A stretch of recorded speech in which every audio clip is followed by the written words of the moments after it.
പ്രവർത്തനം. റോഡിലിറങ്ങി നടക്കുന്നവർക്കറിയാം നാടെങ്ങനെ മാറുന്നു എന്ന്.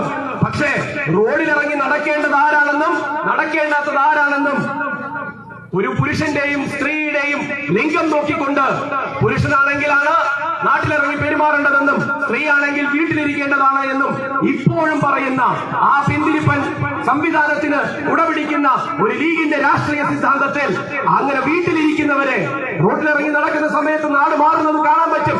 ഈ പഞ്ചായത്തിൽ അപ്പുറവും ഇപ്പുറവും സഞ്ചരിച്ചാൽ അറിയാൻ പറ്റും എങ്ങനെയാണ് ഈ നാട് നല്ലതിനു വേണ്ടി മാറിക്കൊണ്ടിരിക്കുന്നത് എന്ന്.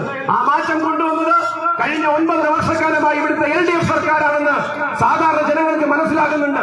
പക്ഷെ ഞാൻ നേരത്തെ സൂചിപ്പിച്ച പോലെ ചില പ്രചരണങ്ങള്, ചില മുനവച്ച പ്രചരണങ്ങള് അത് ജനിച്ച മതമേതാണെന്ന് നോക്കിക്കൊണ്ട് തന്നെയായിരിക്കണം സ്വർഗത്തിലേക്കുള്ള വാതിൽ വെട്ടിയിരിക്കുന്നത് എന്ന് പറഞ്ഞ് ഈ നാടിന് നരകം സമ്മാനിച്ചുകൊണ്ട് ഏതോ സ്വർഗത്തിന് വേണ്ടി കാത്തിരിപ്പിക്കുന്നതിന്റെ ആ അവസ്ഥയിലേക്ക് ലീഗിന്റെ രാഷ്ട്രീയം ഈ അതിർത്തി പ്രദേശമായ പാലക്കാട് ജില്ലയുടെ ഒരു അറ്റത്തേക്കാണ്. മലപ്പുറത്തിനോട് അടുത്ത് കിടക്കുന്നത് കൊണ്ട് തന്നെ ആ ഒരു വർഗീയതയുടേതായിട്ടുള്ള സാഹചര്യത്തെ ഒരു ജില്ലയാകുമ്പോ ആ ജില്ലയിലെ രാഷ്ട്രീയത്തിന്റെ സെക്യുലർ രാഷ്ട്രീയത്തിന്റെ മുഖം പോലും തച്ചുടച്ചുകൊണ്ട് എത്ര കാലമായി ലീഗ് അത് ചൊൽപ്പടിക്ക് നിർത്താൻ നോക്കുന്നതെന്ന് നമ്മൾ കാണുന്നതാണ്. ഇപ്പോ ലീഗിന് ഒറ്റയ്ക്ക് കൂട്ടിയാൽ കൂടൂലെന്ന് കണ്ടപ്പോ ഇടവും വലവും നിർത്താൻ 2 കൂട്ടരെ കൂടെ കൂട്ടിയിരിക്കുക. പേര്